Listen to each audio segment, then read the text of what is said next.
late, 45 minutes late. So it's not my mistake. The flight came late, so I'm sorry for that. And first of all, I want to thank ma'am for the really good introduction she gave me. And I thank you, sir, for giving me the pleasure to come here and speak to all of you. Because about exactly maybe 11 years ago, I was here. I was here sitting on that side of, I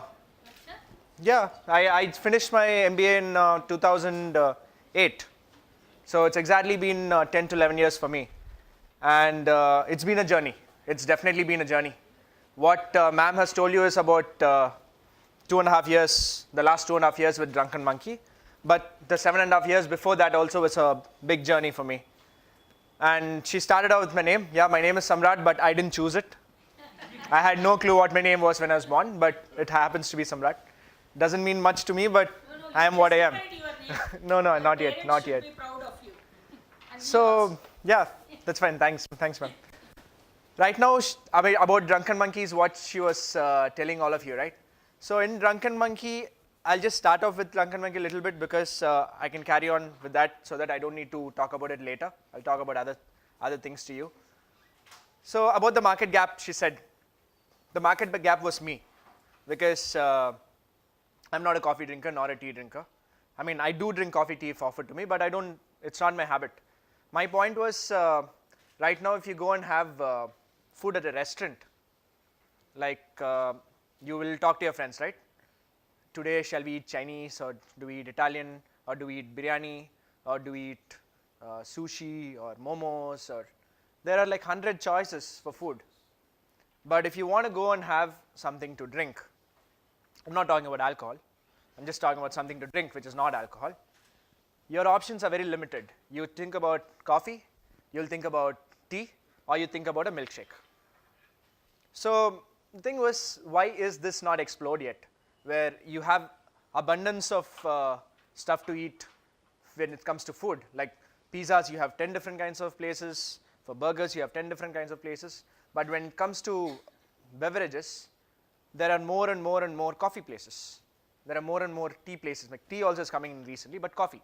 Coffee, there is an overkill. Why is there? I mean, I'm not saying coffee is bad. Coffee is good. Coffee keeps you awake. Overdose of coffee is bad.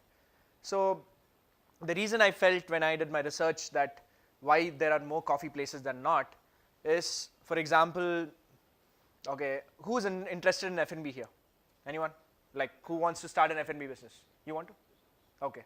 So when you start an F&B business or any business, you look at, I think in MBA you learn the SWOT analysis, yes, right? So you look at the strengths, weaknesses, and threats, right? And then you choose something based on how it looks to you from the top, right? You will see, okay, there are a lot of strengths here, and the weaknesses are less, the opportunities are more, the threats are less. That's how you look at it generally, right? That's how I learned that we should look at it. So when you look at coffee, it fits that bill. It totally fits that bill because, number one, coffee beans are not perishable. You can buy coffee beans and keep them for a year, so your logistics is sorted. And your other logistics, what you need is dairy. Dairy, you can get it anywhere and everywhere on a daily basis. And then your machines for what you need to do, what you need to make coffee are available everywhere, and all the research has already been done. So there are a lot of opportunities there. Your only threat is competition, where you have a lot of competition in coffee. So the starting point is fine.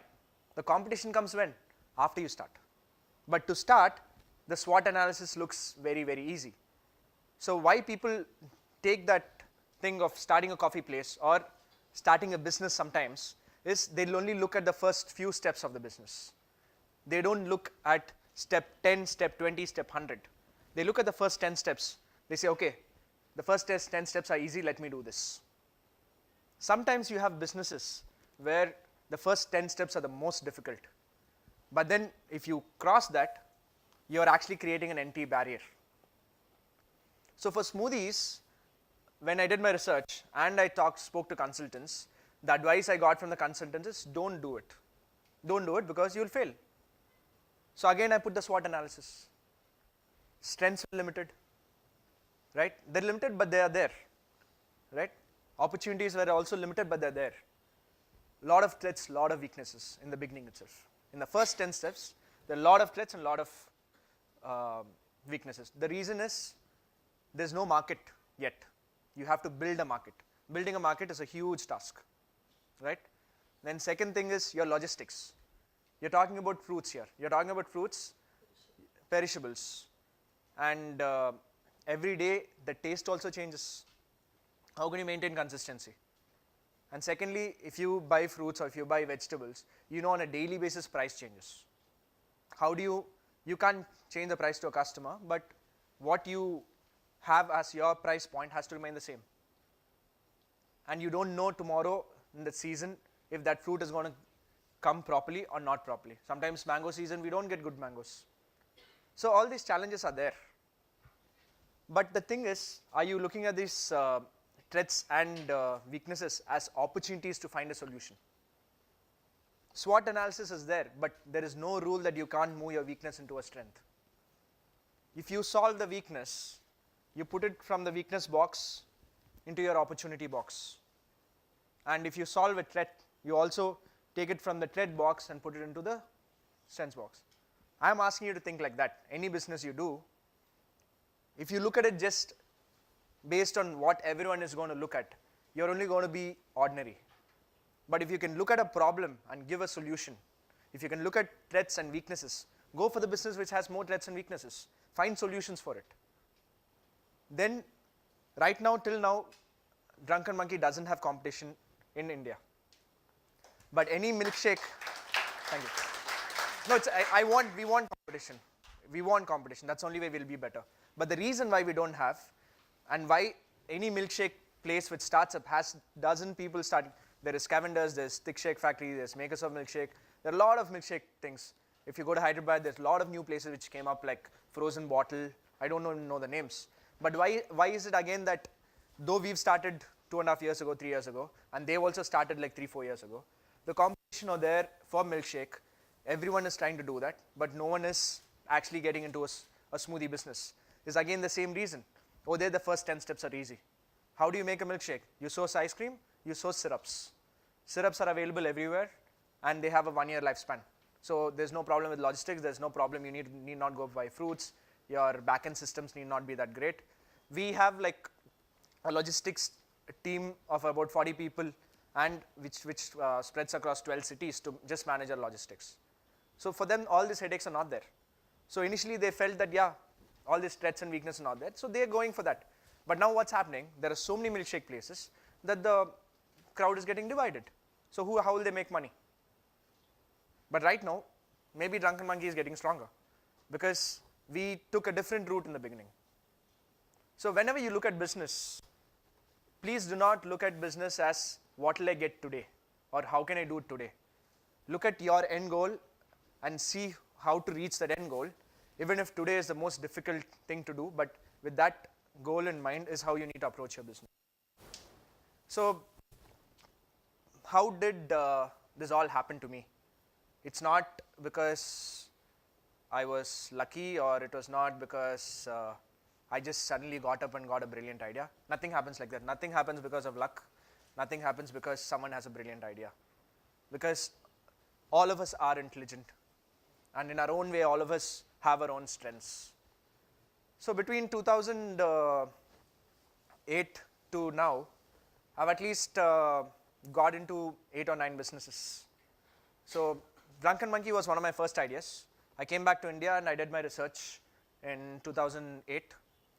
And what I realized is that if I need to make this big, I can't do it right now. Because number one, I didn't have the experience to do it at that point, because I didn't want to open 3 stores or 4 stores and stop with that. Neither did I want to open one really good store and be happy with it. I wanted to be the biggest brand in India which sells smoothies, and eventually across the world.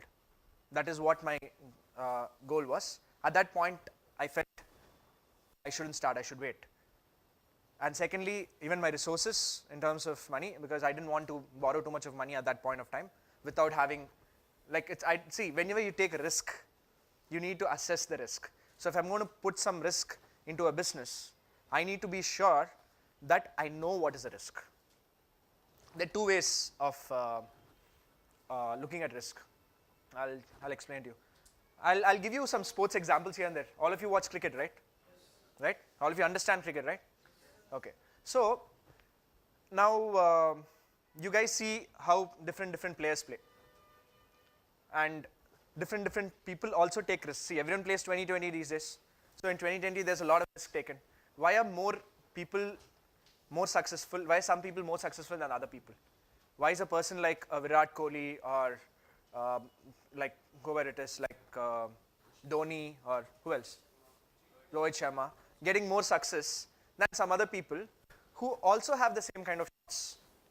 Everyone knows to play a cover drive. Everyone knows to loft it over cover. Everyone knows a pull shot. Everyone has all the shots. When you reach an international level, all of you are capable enough and talented enough to play all the shots.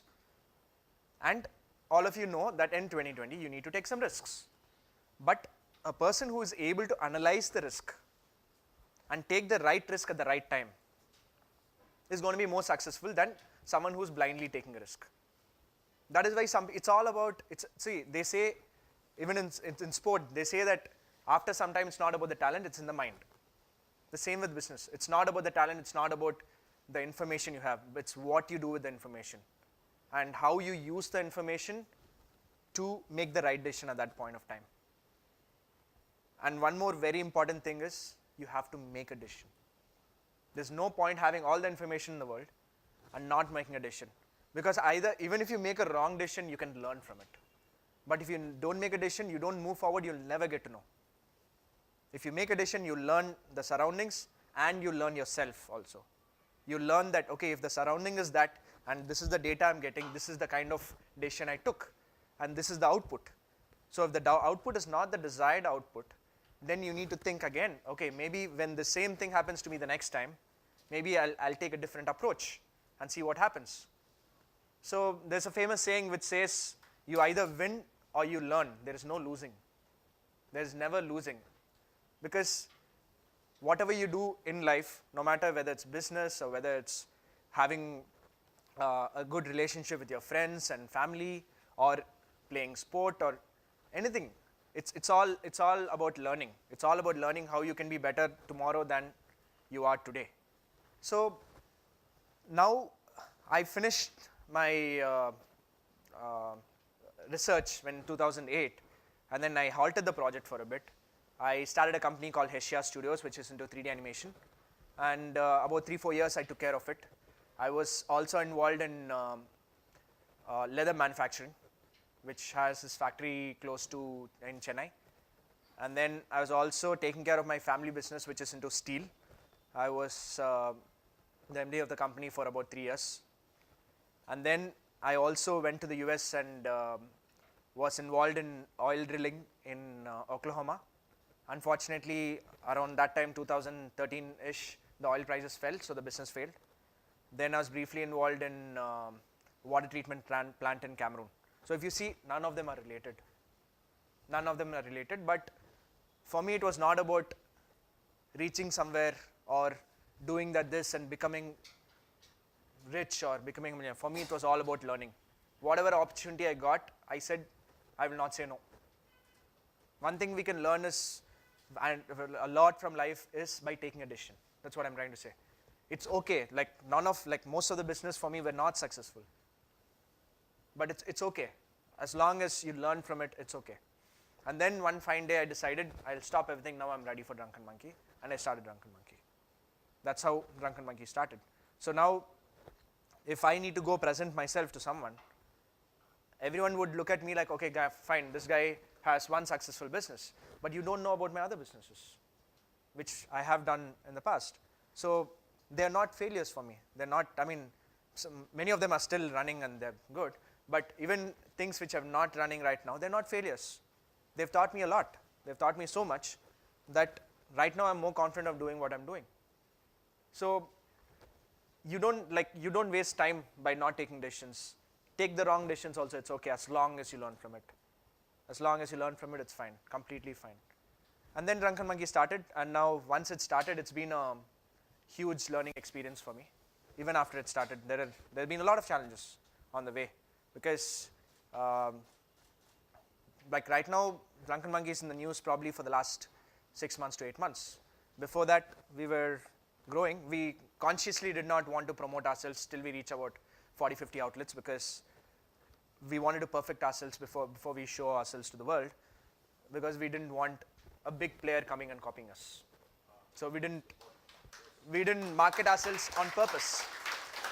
So which means it'll affect our sales, but I was ready to take the hit because I was confident that this will be successful, and this is something which we are not afraid of the small players to come and compete with us. But once we are bigger than 50, a big player will not come and compete with us. The big player will try to come and join with us. But if I'm like a 20 outlet or 25 outlet, for him it's okay. He'll invest few crores here and there, and he'll get a brand out. He'll just copy what I'm doing, and I cannot patent what I'm doing because it's all natural stuff. So you need to be sure about, again, risk management. I did take a risk by not marketing myself, because there's going to be lower sales. I'm going to have issues with some of the franchises, but then it's all for the bigger picture. What's the point of giving them temporary sales and then someone else coming and killing the brand, and then the outlets are not even there? So you need to have all the data. You need to analyze the data and take the best decision you can. And most of the successful people fail most of the times. It's just that they keep trying. That's all you need to know, because it's not about getting up in the morning and being successful. You need to do it getting up in the morning every day, and you should never take failure negatively. Whatever happens, never take it negatively, because if there's no challenge, what's the point? For example, you guys go out once in a while to have a good meal, like you go to a restaurant once a week or maybe once in 2 weeks, where you really want to spend some money, get some good food. You go out, right? And that day you'll feel good when you eat that. Imagine you have it every day. What's the value in it? No value in it. Like, you have it every day, you won't even be excited to. Or imagine you have your semester breaks, right? And that 10-15 days you don't need to study, you have your own time. But all of you have been in the stage where for a long period of time you don't have anything to do, and you'll be irritated because you don't have anything to do. So it's like that. We need to understand how much of what we need. So right now, all of you are in MBA or BBA also? Both combined? Both combined. Okay. So they have more time than you. So one question I wanted to ask you is, why do you come to school, or why do you go to any business school, or why do you go to like schooling or college or anything? Like, does anyone want to talk about it? Like, what do you want to learn in school? Like, what's the basic reason